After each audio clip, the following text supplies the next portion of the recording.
Well, welcome everybody. There's so much information that I want you all to hear about. As you know, I'm Reyes. I'm your Assemblywoman from the 47th Assembly District. And as you all know, my cities are Fontana, Colton, Banteras, Rialto, San Bernardino, and the unincorporated communities of Bloomington and Muscoy. I want to thank all of you for joining me today for this very important and necessary Zoom where we call and discuss the important topics with our California Attorney General, my dear friend, Xavier Becerra. The Attorney General is the state's top lawyer and law enforcement official, protecting and serving the people and interests of California through a broad range of duties. The Attorney General's responsibilities include safeguarding the public from violent criminals, preserving California's spectacular natural resources, enforcing civil rights laws and helping victims of identity theft, mortgage-related fraud, illegal business practices, and other consumer crimes. On January 24th, 2017, Xavier Becerra was sworn in as the 33rd Attorney General of the state of California and is the first Latino to hold the office in the history of the state. Since elected, the Attorney General has been working with his team to tackle some of the most important issues in California, including 21st century policing, environmental justice, census, DACA, current regulations regarding and during COVID-19, price gouging, coronavirus scams, tenant rights, debt collection and debt management, protection of CARES Act payments from garnishment and seizure, charities, and so much more. And before I introduce our Attorney General, I do want to set some expectations for this Zoom call. During the event, all participants, all of you who have called in and have Zoomed in, are going to be muted. The chat box will be open. You can introduce yourself if you would like and tell us what organization you're with. My team has collected questions for the past several days from the community to ask our Attorney General. And if at any time you think of a question, please write it down or email it to my office. We're going to gather these questions and make sure you do get an answer in the next few days. Now, without a doubt, and I think we are all going to agree on this year has been a challenge for all of us Californians, especially our underserved and disadvantaged communities. COVID-19 has made worse the issues that our communities were already dealing with, like homelessness. It is clear that the state of California Department of Justice has been on the front lines protecting Californians. Well, and to tell you all about this gentleman who is at the front line, it's now my honor to introduce you to my dear friend, Xavier Becerra, our State Attorney General, and I want to tell you a little bit about him. I already told you that he was sworn in on January 24th, but I want you to know that it was my honor to be part of the legislative committee that interviewed Xavier prior to his final appointment and swearing in. The state's Chief Law Enforcement Officer, Attorney General Becerra, has decades of experience serving the people of California through appointed and elected offices, where he has fought for working families, the vitality of the Social Security and Medicare programs, and issues to combat poverty among the hardworking families. He has also championed the state's economy by promoting and addressing issues impacting job-generating industries such as healthcare, clean energy, technology, and entertainment. Attorney General Becerra previously served 12 terms in Congress as a member of the U.S. House of Representatives. While in Congress, Attorney General Becerra was the first Latino to serve as a member of the powerful Committee on Ways and Means, served as chairman of the House Democratic Caucus, and was ranking member of the Ways and Means Committee, or Subcommittee on Social Security. Prior to serving in Congress, Attorney General Becerra served one term in the California legislature as a representative of the 59th Assembly District in Los Angeles County. He is a former Deputy Attorney General with the California Department of Justice. The Attorney General began his legal career in 1984 working in a legal services office representing the mentally ill.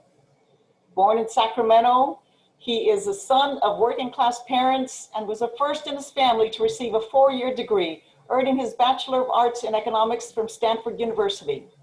He earned his Juris Doctorate from Stanford Law School.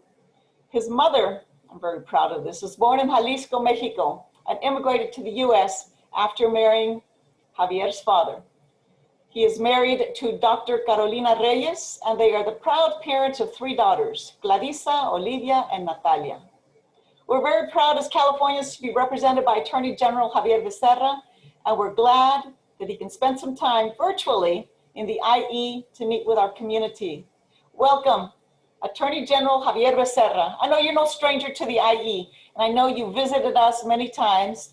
And before we get to the questions, please share it with us. How is your department doing in these remote times of COVID?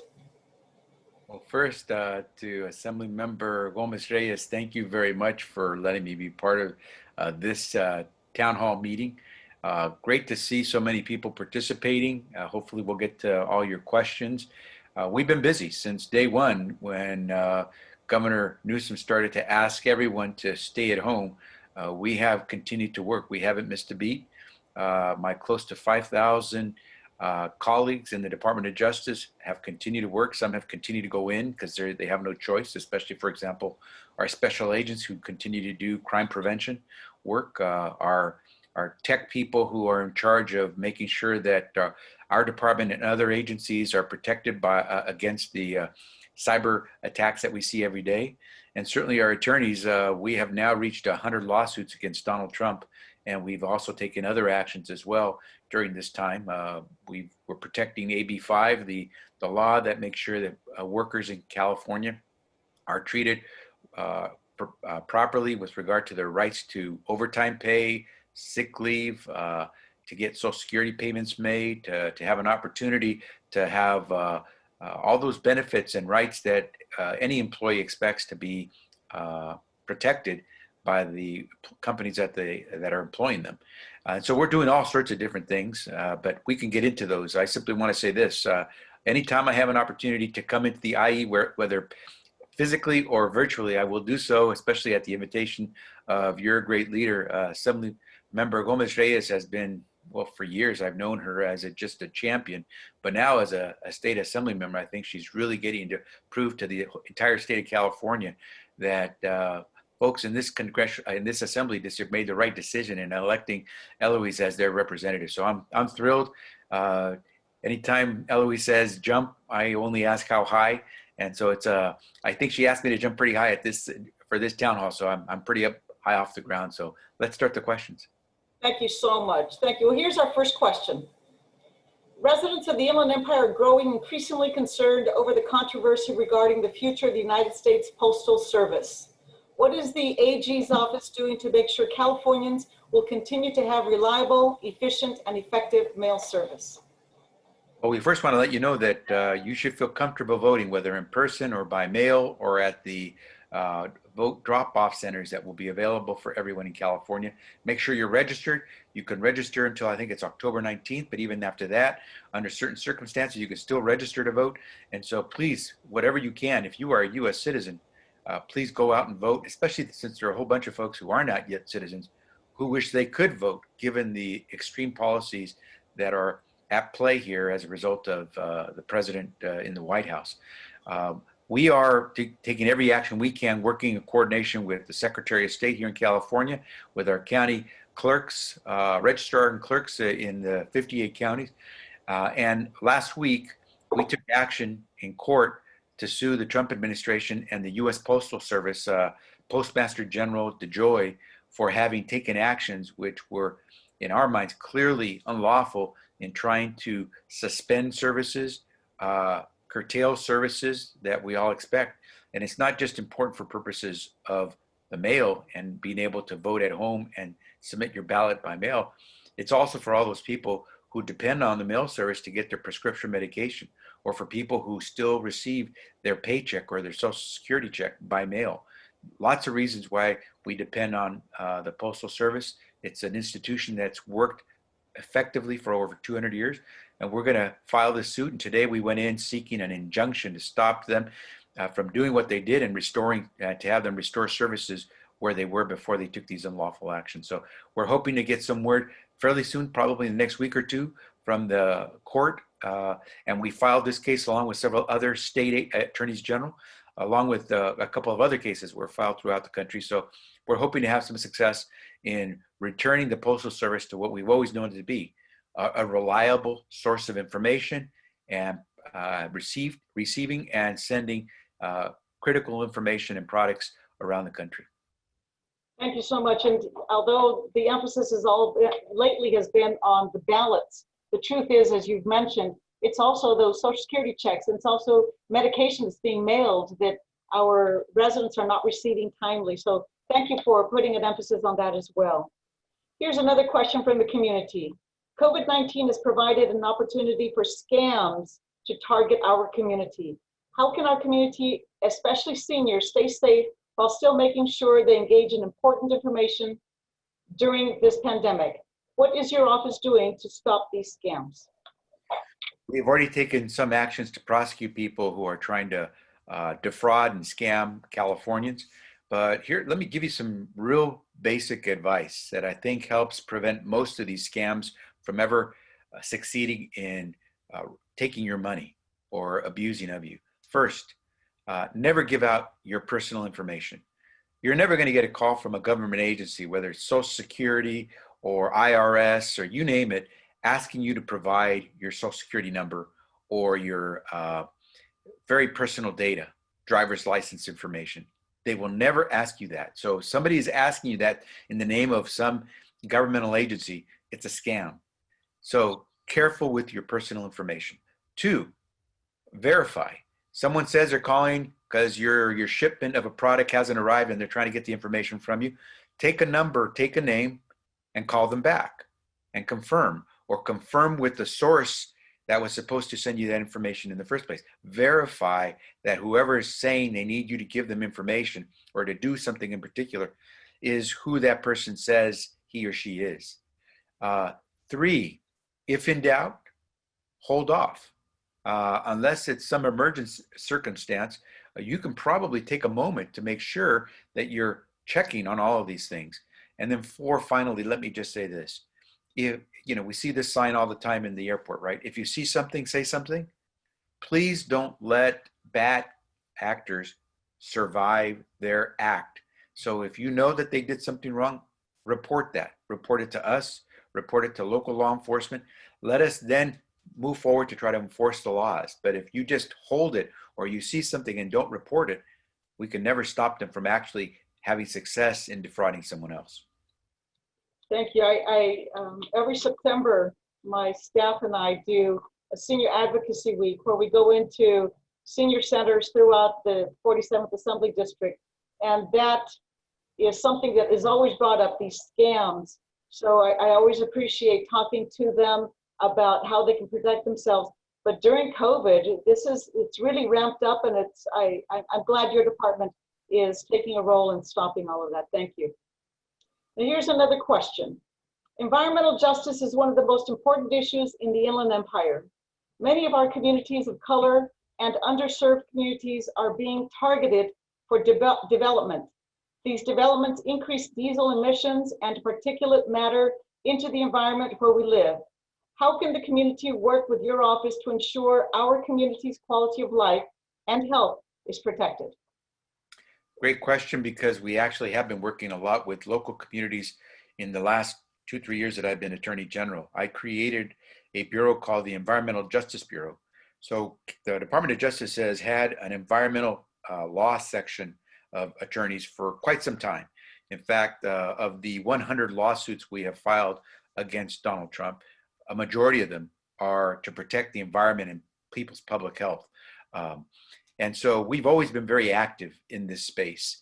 But one thing that I thought was critically important is that we not just take on the global cases or the big issue cases without understanding they're on the ground right now who are being impacted. And it's mostly people who are low income, oftentimes people of color who live in these communities that often are the first and worst hit by environmental degradation. And so I decided to establish this bureau so that we could go in and quickly start to help communities that too often don't have the resources to properly defend themselves legally in these matters. And we've had quite a bit of success working with a lot of community residents and community organizations that have helped us identify some of these cases. So, for example, we have taken on developments in Jurupa Valley at the San Bernardino Airport, a number of areas, because as you mentioned, the Inland Empire, Assemblywoman, is a place where you see a lot of new development.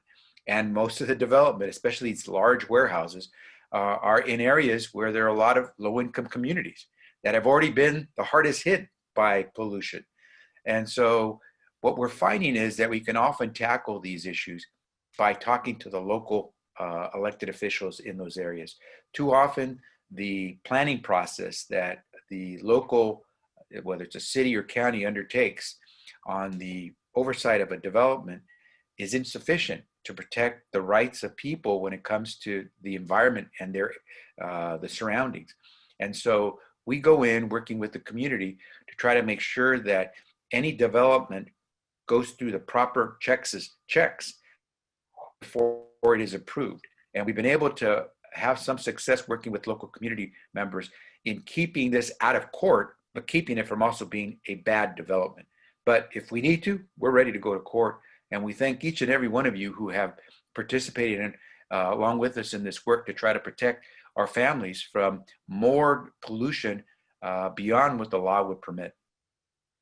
And in that regard, I want to personally thank you. You did come to the aid of many of our community groups, like our Teamsters and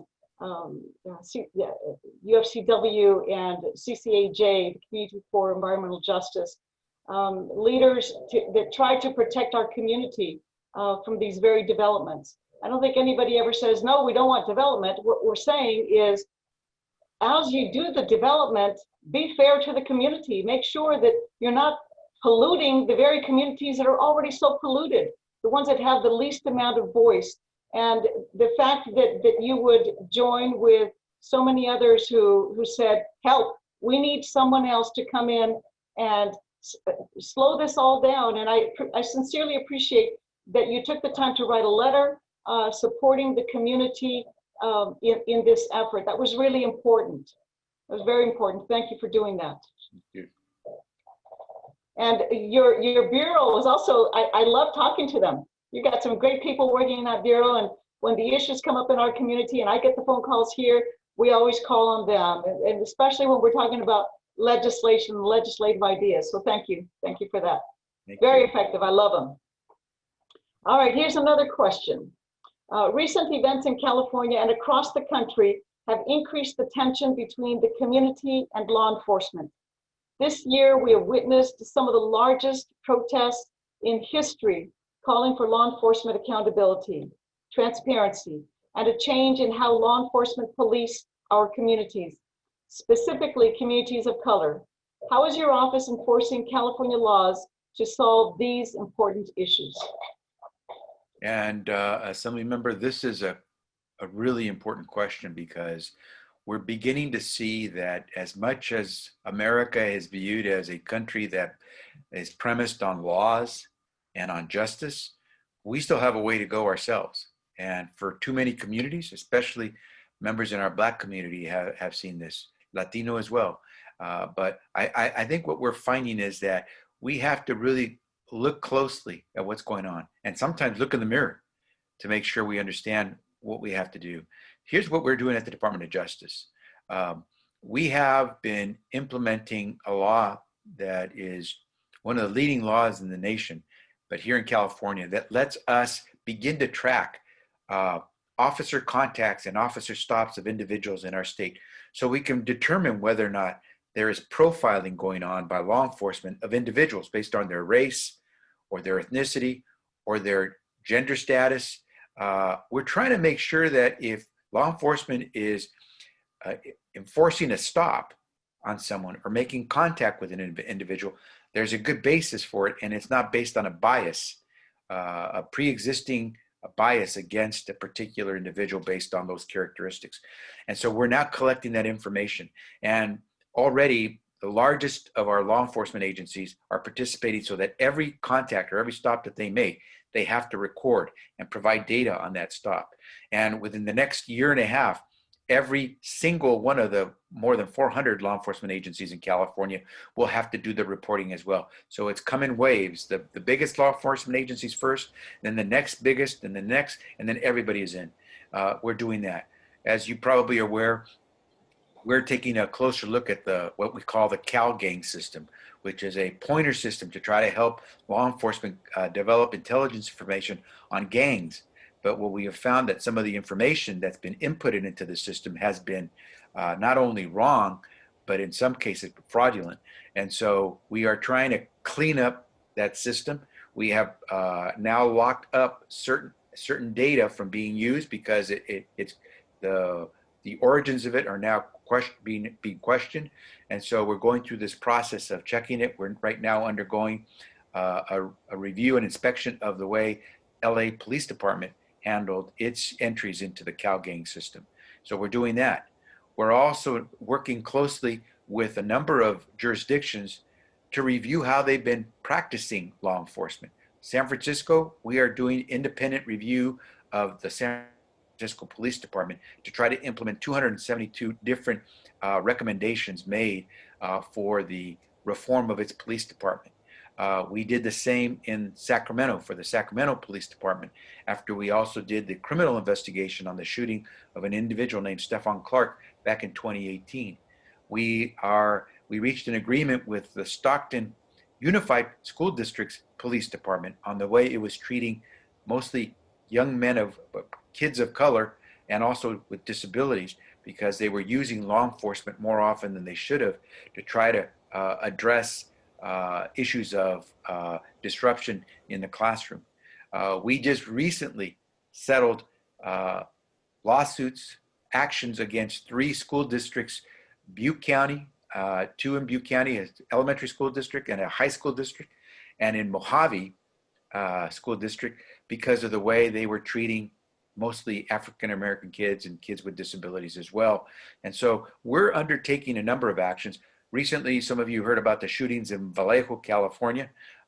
We are now doing a review of the policies and practice of the Vallejo Police Department.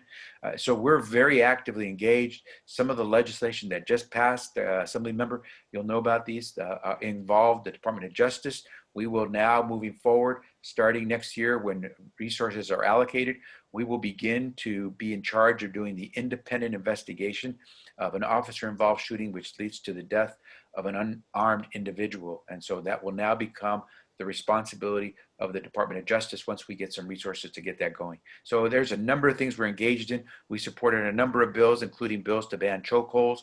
And so there are a number of things that are underway. We intend to be part of that discussion because we intend to be part of the solution. Thank you. I appreciate that last part. Oftentimes we hear of the problems, but nobody offers any suggestions for solution. And the fact that it isn't just recognizing that there is a problem, but knowing that we've got to find a solution and working with those who can help to find the solution. So I thank you again for that. Here's another question. About 1 in 4 people living in California are immigrants. Immigrants have been and always will be an important part of California. It is clear that you recognize that. Can you elaborate on the actions your office has taken to protect our immigrant community and what you anticipate the future will hold for the immigrant community in California? Oh, it's been all my life. I'm the son of immigrants. I watched immigrants all my life and how they run a home, how they treat a family, how they work hard, how they try to prove that they belong in this country, how they work hard to make it a better life for their kids in the future. And so to me, I look at immigrants and I think the surveys and the statistics and the evidence shows that most immigrants not only improve America, but have been the backbone of making America what it is today. And I'm not just talking about our recent immigrants. You can go all the way back to the founding of this country. I think people, when they have an opportunity to start a new life or maybe have more fairness in the way they're treated, want to give back. And that's what I see in immigrants. And California is the state with the largest number of immigrants. And in the eyes of some people, including unfortunately some of our national leaders, that would signal that there's going to be decay in those places where these immigrants live. The truth is, it's just the opposite. Communities where you have large populations of immigrants tend to thrive more than those that don't. And in fact, California is perfect proof of that. We have the largest number of immigrants, and guess what? We're the economic engine for the entire United States of America. So much so that, as some of you know, California has now become the 5th largest economy in the entire world. And so let no one have any doubt, when immigrants work, we make a place better. And so it should surprise no one that the Attorney General is going to do everything in his power to make sure that people who work hard and play by the rules continue to do that, because it makes all of us better and better off. And so we've done everything from defend DACA dreamers all the way to the Supreme Court and win against Donald Trump.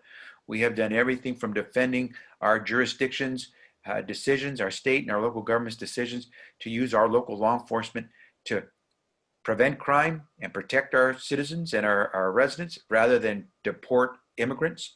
Let the federal government decide how it wants to handle immigration enforcement.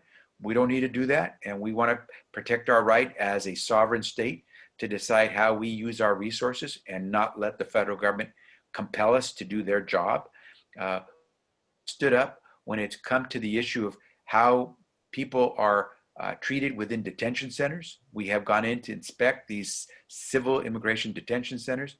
And we continue to fight to make sure that a child who is an immigrant or the child of immigrants receives an education the way anyone else does. And that's why we took on Secretary Betsy DeVos of the Department of Education at the federal level when she tried to take the CARES money that Congress passed to help all communities, but wanted to focus those monies, Congress wanted to focus those monies on our schools that have the largest percentage of poor, disadvantaged kids.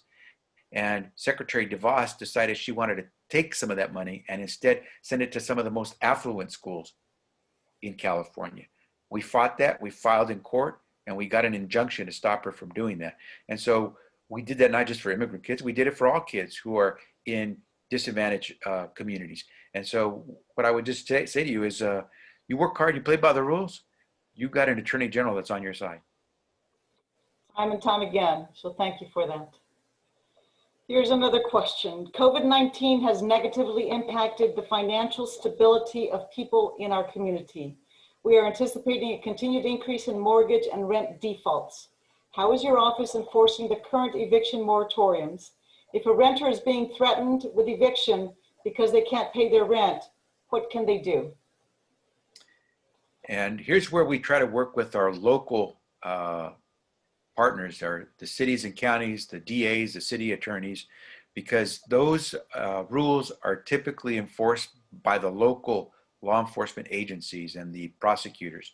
And so we try to work with them to make sure that there isn't violation of those rules and wholesale violation in the state. And so our role is to work as closely as we can with our city and county partners to make sure that those new laws and those rules that protect renters and homeowners are enforced. And so, as I said before, on the issue of scams, if you find that there are cases where you are being deprived of your rights as a homeowner or as a renter, please let us know. Even if I'm telling you that those are typically going to be enforced by your local agencies, it doesn't hurt. You can still get it to us. We'll make sure it gets to the right source so that there can be someone who can help you protect your rights.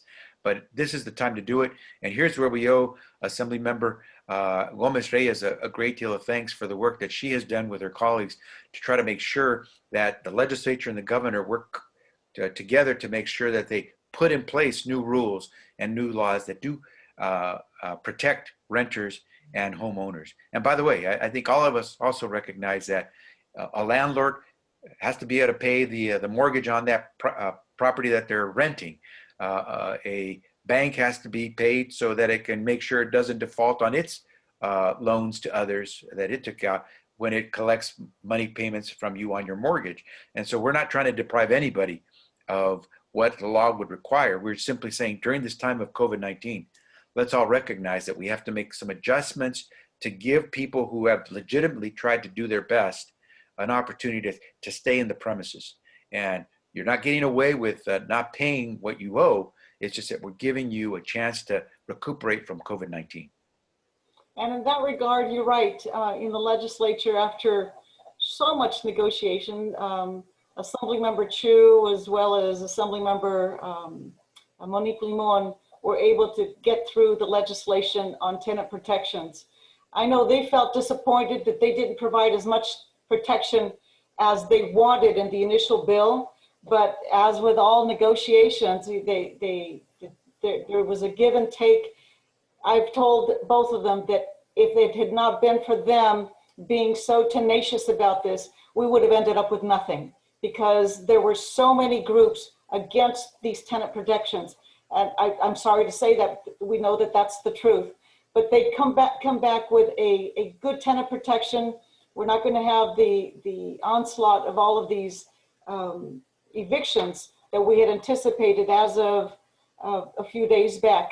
So I'm very glad that we were able to get that through. And I thank you for your protection of them. And I'm glad that you mentioned the landlords. That was part of the discussion. And I know that they worked on trying to balance, the tenants can't pay, the landlords need to pay their mortgage, and that becomes a problem, because if they're not receiving the rent, they can't pay the mortgage, and then everybody loses. But we don't want people on the streets as much as possible. As you said, we want to keep people in their homes. The next question has to do specifically with the homeowners. So similar to the last question, are homeowners protected if they can't pay their mortgage due to financial hardship from COVID-19? And that's where, again, homeowners are getting some relief in terms of the full payments that are due right now during this COVID-19 crisis. And that means that they can probably put a pause on how much they pay, but it doesn't mean that they are relieved of the responsibility to make the payment at the end. So what is happening is that during this time of crisis, because of the crisis, you're no longer in that financial position to be able to make those payments fully and on time. There's a grace period that is being provided so that it gives you a chance to make it through this COVID-19 crisis, but the obligation remains. And again, as the Assembly member just mentioned, all of these things are stacked on each other. And if one doesn't fulfill its obligation at the end, everything else starts to fall as well. And so we have to figure out a way to make it so that we can bend but not break.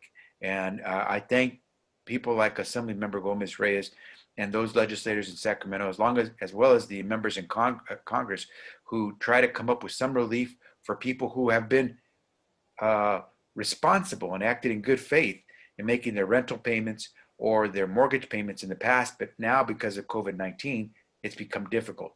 We don't want them to stop buying food for their families. We want to make sure that happens. We don't want people to start rationing their medications. We want them to continue to do it the right way. We just don't want them to lose their shelter. And so that's where we're all trying to figure out how we can do this as a family, an American family. I appreciate that very much. I know that some of my cities like Rialto and I think Fontana have already started to use their CARES money to help with rent, so that it takes care of the rent, the landlords are able to make their payments, the homeowners are able to make their payments as well, their mortgage payments. And that's what it takes. It's got to be, as you say, it's an American family issue, and we all have to deal with this together. So thank you for that. And I know my team has written to all the other cities and to the county asking if they won't please use their CARES money for that.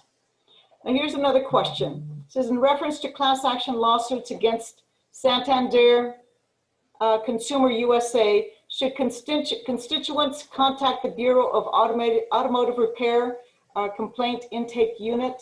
And before you answer that, tell us what this class action lawsuit was about. Okay, then you're going to, given that we have so many lawsuits that are underway, Santander is a bank. And so I have a feeling it has to do with probably lending practices. If it has to do with cars, then auto lending practices. Here's what I would suggest, because I can't give you the specifics without having gotten a little bit more information.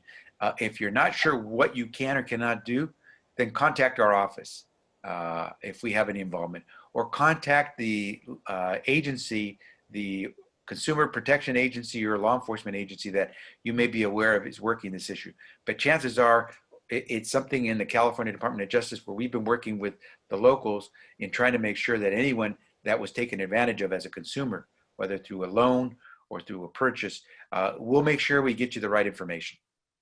Wonderful. And you're right, there were so many lawsuits. I mean, that was a new one for me. I didn't know about the lawsuit. So now here's the last question, because I know we're running out of time and I do want you to give a few closing comments. And I could go a little late, Eloise, because we started a little late. Oh, Right. wonderful. How can we, the question is, how can we complain about price gouging? And so here's the thing, it's very similar to the scams. And by the way, this, what I'm about to say probably applies to fraudulent charities that are trying to rip you off by having you make a donation when you want to be generous to help others. And at the end of the day, these sham charities are keeping the money or misspending it, and it's at your dime. So what I'm about to say as far as price gouging, it applies as well. We have good laws that prevent producers or sellers of products and services from gouging you during emergency situations. Once the governor declares an emergency in the state of California, our price gouging law goes into effect. And it essentially says that if a product was priced at a particular price before the governor's announcement, the price of that product after the governor's declaration cannot exceed 10% of that previous price. Otherwise, it's considered gouging. And there are some exceptions, of course. If there's a shortage and all of a sudden you see a spike in demand, then there's some latitude. But you can't just all of a sudden talk about increasing prices, even though the supply is actually there. And so a producer or seller has to be able to show what they're doing is based on the economics of what they have to do to sell merchandise or service. And so we have taken on cases. We have been, we've received information. People report these things to us, and we've taken action against people. In some cases, for example, in the rental of housing, and where you see a lot of the wildfires, a lot of people are are being displaced, and finding new housing is tough. And oftentimes, unfortunately, some landlords are hiking rental prices dramatically.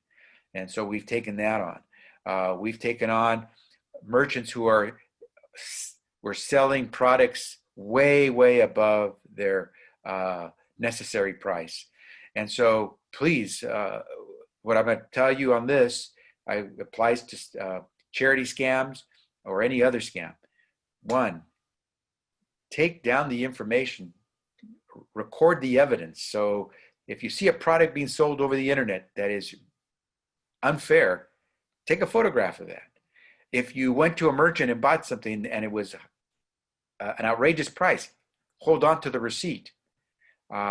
Keep the information that lets us as the prosecutors actually take action as we investigate the case. Help us make a case. We cannot make a case without evidence. Secondly, and as before you even make the purchase, know what you're getting and what you should pay, or at least have a sense. If it, as I say, if it doesn't feel right, it probably isn't right. And so be very cautious. The same kind of thing, verify before action. But finally, as I've said before, if you see something, say something. Please let us know. We can't go after these scammers and price gougers unless you report it. And so I hope you will take advantage of the fact that you can go online, report it to the Department of Justice. You can call. We have a call number on our website. Just call us, get us the information, but don't expect us to go after somebody. If you say, hey, I saw this guy selling these products for a really bad price, ding, you hang up, and you never give us where, who, when, what. Help us know where we can go after these guys. That's very good. And that is an important issue here. I know that at the very beginning, That was something that we heard so much about, and I know Fontana PD worked to file some of those charges as well. We're very proud. I've got to tell you, and you know this, you know how proud I am of you and all that you've done when you were in Congress and making sure that California was always protected. That's something that you did, and I'm ever so grateful to you for that. You represented Los Angeles, but you were never a Los Angeles congressman. You represented the entire state of California. And same thing now. This was a very easy transition to have you as our California State Attorney General. And in everything that you do, you always represent all of the state of California. I've never felt like a stepchild or something less than a full citizen of California whenever you have represented us. And I'm very grateful to you for that. I do want to, I've seen some of the chats. We've got some wonderful people that have joined us on this Zoom, but won't you share a few words? What do you see now as you're looking to what California needs to do to protect itself? What do you see? Well, what I see is a chance to work with someone like Eloise Gomez Reyes, who I'm going to return the compliment, and if I can, I'm going to put it on steroids, because I wish everyone who got elected to office was like Eloise Gomez Reyes. Man, you ever find her in a dark alley, run, because you know she is as kind and thoughtful as she looks, but man, you get her having to defend, and she's like a mama bear defending her cubs. We are very fortunate to have her as an assembly member. I remember, Eloise, when you first ran for Congress, I was thrilled. I want to help you get elected wherever you want to go. And I hope the people of the Inland Empire know how much of a fighter you've been for the community, all those communities in the Inland Empire. You know, it's interesting. You say I'm not a stranger to the Inland Empire. You won't let me be a stranger to the Inland Empire. And so I wouldn't, even if it was on my own, but thank God the Inland Empire has Eloise Reyes to make sure that I go to the Inland Empire. And I'm thrilled to be able to do that. And so I say it with all sincerity. I hope everybody who's on this call probably already knows that, but we're very fortunate. And thank God that in Sacramento, her leadership is recognized, and she's moving up the ranks in leadership as well, as someone who has a major voice beyond just the things that are occurring in her district. In terms of what I could tell people, I would love to say to the young people who might be on this call listening, sky's the limit if you choose it to be. You know, I wouldn't have known that, except that I had parents who just wanted me to do everything I wanted to do. You know, when your father only gets to the 6th grade and your mom doesn't come to this country till she's 18 when she marries your dad, they don't know a lot about the system here and how it works. And you have to sort of learn it. But if someone has faith in you, wow, that means a lot. It's like the wind underneath your wings. So to the young people, please, sky is the limit. To the people who fight very hard, and by the way, who may not always agree with what Eloise or I or others in elected office do, please continue to voice it. I know Eloise is not afraid to hear dissent. I certainly don't mind it. I love when people come to me in a thoughtful way and say, I disagree with you, and this is why. Because that's how you learn more. You get a better sense.